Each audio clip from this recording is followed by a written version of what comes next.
Muktagacha social development ফাউন্ডেশনের উদ্যোগে শিক্ষাবৃত্তি পরীক্ষা অনুষ্ঠিত হয়েছে। মুক্তাগাছা উপজেলার বিভিন্ন শিক্ষা প্রতিষ্ঠানে নবম শ্রেণী ও সমমান এবং 2025 সালের এসএসসি ও সমমান পরীক্ষার্থীরা এ শিক্ষাবৃত্তিতে অংশ নেয়।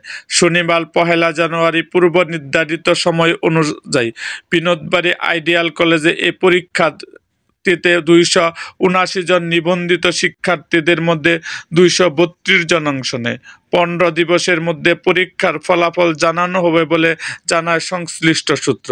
এ সময় বিভিন্ন শিক্ষা প্রতিষ্ঠান থেকে উক্ত শিক্ষাবৃত্তি পরীক্ষা অংশগ্রহণকারী শিক্ষার্থীরা জানায়, আমাদের সিলেবাস অনুযায়ী পরীক্ষা হওয়ায় প্রস্তুতি নিতে সহজ হয়েছে। সেই সাথে এইসব ধরনের পরীক্ষা আমাদের আত্মবিশ্বাসের সাথে জ্ঞান অর্জনে সহায়তা করবে। আমাদের চাওয়া থাকবে শিক্ষাবৃত্তির মতন প্রতিযোগিতামূলক পরীক্ষার আয়োজন যেন বৃদ্ধি পায়। উক্ত প্রতিষ্ঠানটির পরিচালক মোহাম্মদ হারুনুর রশিদ জানায়, আমরা এই পরীক্ষার জন্য বিনামূল্যে ফরম বিতরণ করেছি। আমাদের উদ্দেশ্য শিক্ষার্থীরা এই সময় থেকে প্রতিযোগিতার মধ্যে দিয়ে বড় হতে শেখানো। শিক্ষার্থীরা জীবনের সব ক্ষেত্রে সফল মানুষ হোক, অংশগ্রহণকারী সবার জন্য থাকবে পুরস্কার। একই সাথে শিক্ষার্থীদের মনোবল বৃদ্ধিতে ভূমিকা পালন করবে আমাদের প্রতিষ্ঠান।